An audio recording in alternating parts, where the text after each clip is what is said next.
Olá pessoal, bom dia a todos, começando mais um Na Tela com a Levante. Eu sou o Felipe Vilac, estou aqui com o Eduardo Maranhão. Bom dia, Eduardo. Bom dia, Felipe. Bom dia, investidores. Mais política aí, Felipe? Mais política, né? O mercado local é tomado por notícias políticas. Falando do internacional primeiro, depois a gente vem para essa parte política que a gente fala todo dia. Os mercados lá fora estão com sinais mistos, mas a maioria é positiva. O principal destaque fica por conta da moeda dos países emergentes, principalmente a lira turca e o rand sul-africano, que estão valorizando bastante. Isso é positivo para os mercados emergentes. Então, devemos ter um dia positivo aqui para dólar. Então, o dólar deve cair por aqui, seguindo essa tendência mundial, principalmente em relação à guerra comercial, que deve dar uma arrefecida e não deve levar a medidas mais extremas pelo lado do governo chinês. O dólar já abre aqui, o futuro Exatamente. Em queda de 0,35%. Exatamente. Então, aí, dia positivo aí para o dólar, né? Quer dizer, para o real, né? Em relação ao dólar, acompanhando, como o Felipe disse, as moedas emergentes globais, né? Exatamente, né? Na maioria dos dias a gente tem um movimento oposto, né? Então, quando o bolsa cai, dólar sobe. Quando o bolsa sobe, dólar cai. Hoje cai dólar e cai bolsa. Então, cai sinais mistos aí. O mercado local que continua dominando é político. Ontem saiu mais uma pesquisa do Ibope que mostrou que Bolsonaro continua nessa fase acelerada, continua avançando com 28 pontos, mas o grande destaque negativo é o candidato do PT, que subiu forte, subiu de 8 para 19 pontos no primeiro turno, uma forte alta. Mas também aumentou a rejeição, era algo esperado, deve continuar aumentando a rejeição, até porque os anos que a gente teve, o PT é muito rejeitado ainda. Então, algumas pessoas ainda não associam a imagem do Haddad com o PT, mas ao longo das próximas semanas, essa rejeição deve aumentar ainda mais. Acho que a questão, nesse caso, Felipe, política é agora que tá para valer a candidatura. Então, houve esse aumento aí de 11 pontos. Acho que foi a primeira pesquisa que pegou full o PT com as campanhas, sem aquela enrolação. E o mercado sempre tenta projetar as próximas, né? A gente fala sempre em derivada, né? Quanto que vai aumentar, quanto vai crescer. E aí a questão que fica é essa: será que vai continuar nessa ascensão nas próximas? Né? Como a rejeição também é grande. E agora as campanhas, eu acho, todas as campanhas dos políticos se ajustam, né? Então talvez agora o PSDB, o Alckmin ficou, né, perdeu, né, nessa última pesquisa. Talvez agora ele direcione as armas aí no bom sentido, pelo amor de Deus, né, a sua estratégia para atacar o PT, polarizar contra o PT, o PSDB. Então, acho que isso influencia bastante, né, o fato também do atentado do Bolsonaro mudou muito a dinâmica da campanha. Então, acho que quase todas as campanhas estão se ajustando. Exatamente. Né? E aí, cada dia, cada semana, teremos novas notícias aí. O que era esperado é que o Alckmin tivesse um desempenho melhor, né? Até pelo tempo de TV que ele tem e a capilaridade dos partidos do Centrão que estão fechados com ele. Mas não é o que a gente vê. A pesquisa espontânea do Alckmin é muito baixa. Se aproxima a níveis de, por exemplo, do Novo. O João Amoedo tem o mesmo, em algumas pesquisas que mostram o mesmo índice na pesquisa espontânea, de 3%. Então, é muito baixo, não está funcionando a campanha. Isso tem levado até atritos internos aí de como serão os próximos passos da campanha. Porque, de fato, a campanha dele pouco critica o governo do PT, pouco é forte em críticas. Então, acaba sendo muito mais do mesmo. Acho que o próprio PSDB não se organiza internamente, né? A gente viu uma entrevista aí no final de semana do Tasso Gereissati, né, um mês da eleição, falando mal do próprio partido. Quer dizer, não parece fazer muito sentido. São 16 anos tentando uma eleição que essa era a maior chance de ganhar, de fato. 16 anos sendo oposição e vai ter uma votação pífia, talvez abaixo dos 5%. Né? Então é bem complicado. O cenário agora aponta, né, para uma polarização entre Bolsonaro e Haddad, ou talvez Ciro, que é o terceiro colocado. Então, é um cenário aí, Bolsonaro contra a esquerda, e o centro aí, os reformistas, ficaram todos desunidos e lá para baixo, né? Alckmin, Meirelles e Amoedo, mais a Marina também, que vem perdendo importância. Então, o mercado agora já começa a precificar esse cenário Bolsonaro versus Haddad. Pelo menos é o que aponta as últimas pesquisas. Exatamente. Vamos ficar de olho, porque ainda faltam algum tempo, né? E a gente sabe que as pesquisas têm errado bastante. Erraram na última, estava até comentando hoje pela manhã, que no mesmo momento, 4 anos atrás, mostrava Dilma em primeiro, mostrava Marina muito forte, e Aécio bem fraco, e a Marina ganharia no segundo turno da Dilma. Bom, a gente sabe o que aconteceu, a história é bem diferente. Então, e as pesquisas, além disso, a pesquisa acaba sendo um elemento influenciador. Então, ela gera uma expectativa que acaba influenciando na votação. É uma profecia autorrealizável. Exatamente. E a gente está falando de 3 semanas ainda até a eleição. Muita gente indecisa, muita gente que talvez não fale abertamente em quem vai votar. A gente está vendo aí uma polarização muito negativa aí no Brasil, né? Exatamente. Muito extrema, as pessoas não respeitam a opinião política dos outros. Quer dizer, até essa semana teve o debate lá dos economistas, né? Que é um outro tom, né? É outra história. Né, enfim, muito diferente dos debates e dos ataques aí que têm sido feitos, né? Então, é continuar acompanhando a política. Aqui, nossa ideia do Felipe, a gente sempre falar os impactos no mercado. Então, agora, enquanto a gente fala, o Ibovespa está caindo 0,55, então, aí uma leitura negativa do crescimento do Haddad nas pesquisas. Basicamente, por quê? Se a gente analisar o governo do PT e a economia, foram 2 anos de queda no PIB, né? Desde a década de 30, isso não acontecia no Brasil. Então, foi extremamente negativo. Tem aí 13 milhões de pessoas desempregadas que confirmam o que a gente está falando. Exatamente. Então, hoje, impacto agora 0,7, está acelerando aí, apesar da queda do dólar, né? O real se valorizando em relação ao dólar, caindo forte na bolsa. Né? E a gente vê outros índices macroeconômicos que a gente pode usar, queda do PIB, aumento do desemprego, inflação totalmente alta e descontrolada. E a inflação acaba atingindo principalmente a população mais pobre, que gasta a renda corrente basicamente em consumo. Isso afeta muito forte essa população de renda mais baixa. Então é muito ruim. Juros altos, impacta toda a cadeia, toda a produção, indústria. São fatores ruins. E a gente viu até, né, na questão da discussão dos economistas, algumas propostas que até nos deixam com medo, né? Umas propostas de câmbio fixo, que o governo, que é o presidente que tem que comandar o valor do dólar, algumas coisas. Comandar o Banco Central. Comandar o Banco Central, que tem que ser totalmente embaixo da figura do presidente, algo que nos deixa um tanto quanto até falando nisso, né, a gente não comentou aqui, hoje tem a decisão do Copom, que deve manter o juro em 6,5, né? Então, apesar desse cenário mais negativo aí político, né, no curto prazo aqui, a economia, a gente teve dado bom do IBCR, que é um número de crescimento de PIB de julho, e hoje o Copom deve manter inalterado aí a taxa de juros, né? A inflação continua baixa. Então, acho que nesse ponto o tripé macroeconômico o tripé continua, porque todas as variáveis estão boas, né? Você tem juros baixos, muito baixo, na menor taxa da nossa história, inflação extremamente controlada, as empresas estão eficientes, enxugaram custos, se tornaram mais lucrativas. As empresas que não se adequaram, infelizmente, acabaram sumindo, quase uma seleção natural dessas empresas.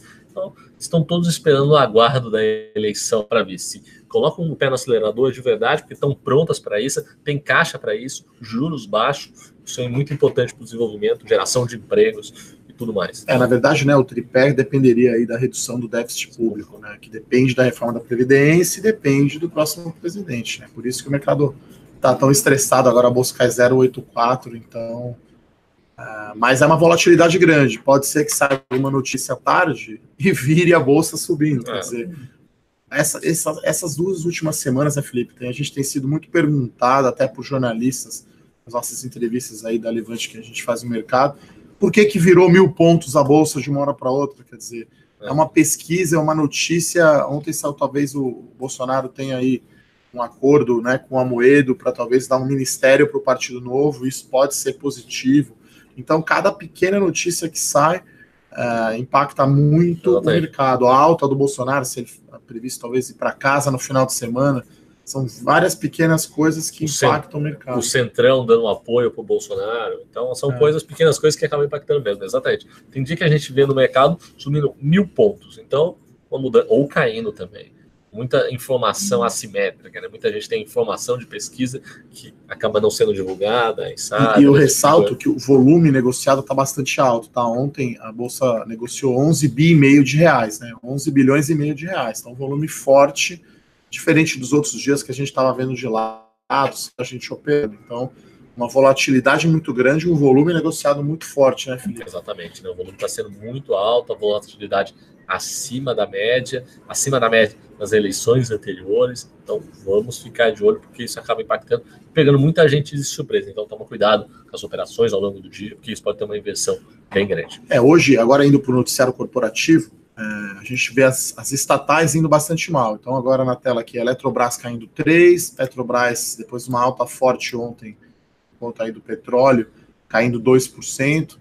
Então, nesse cenário aí mais, vamos chamar assim, apocalíptico aí do governo, né, futuro governo brasileiro, estatais vão muito mal, porque não vai ter reforma, vai haver talvez um retrocesso aí na política. E até porque as empresas, o objetivo dessas empresas estatais hoje, elas são gerar lucro. Então, o acionista quer.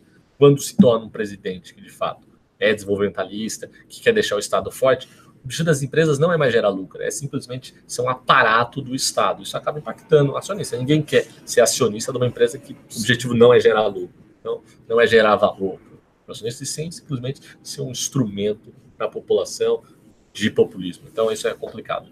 Hoje também tem, acho, um aspecto técnico no mercado, né? A Bolsa subiu 2% ontem, então não é o nosso perfil aqui, a gente tem um perfil mais de longo prazo, fundamentalista, você comprar ação e ter no longo prazo, mas tem gente do mercado que fica tradando e fica negociando curto prazo. Então, pode haver agora, principalmente nessa primeira hora de pregão, né, muita gente realizando os lucros que foram obtidos ontem. Né? Ontem a Bolsa, o índice subiu 2%.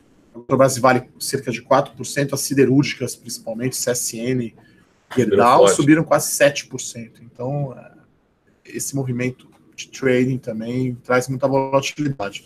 No noticiário corporativo, temos duas notícias relevantes, na nossa opinião. Uma é da ISA-CETEP, a antiga Transmissão Paulista, que tem um projeto novo de linha de transmissão no Paraná, com a Taesa. Então, são duas empresas aí nessa notícia, né? A Taesa e a ISA-CETEP, que obtiveram a licença ambiental desse projeto. Então, o projeto, segundo a ANEEL, que é a Agência Nacional de Energia Elétrica, vai entrar em operação em 22, e agora foi obtido o de licença esperado pelo mercado. A CETEP tem muita experiência em fazer esses projetos de linha de transmissão. Geralmente ela entrega o projeto antes do previsto e até fazendo um investimento menor do que a previsão. Então isso é uma notícia positiva para as ações, mas como já era esperado, e o projeto também não é tão grande em relação ao tamanho das empresas, é um impacto neutro. A gente vê a Taesa que abriu subindo agora no 0-0 e a Transmissão Paulista caindo 0,09. Então, praticamente aí zerado. Como são, né, só a CETEP, ela tem 7 projetos novos de linha de transmissão. 5 que são mais antigos, que foram obtidos no leilão em abril de 2017, e 2 que foram obtidas agora em junho. Então, esse fluxo de notícias é normal e é esperado. É obtida a licença ambiental, começam as obras, e aí, eventualmente não, vai acontecer desse projeto entrar em operação e começar a gerar receita para a companhia. Eu destaco só que esse segmento de transmissão de energia elétrica é extremamente estável. Não depende do consumo, volume de reservatório, chuva. Quer dizer, eles recebem sempre da fixa. Quer dizer, claro que há negociações de tarifas e coisas do tipo, mas não tem essa flutuação de consumo e chuva. Então, a transmissão é o segmento mais estável do setor de energia elétrica.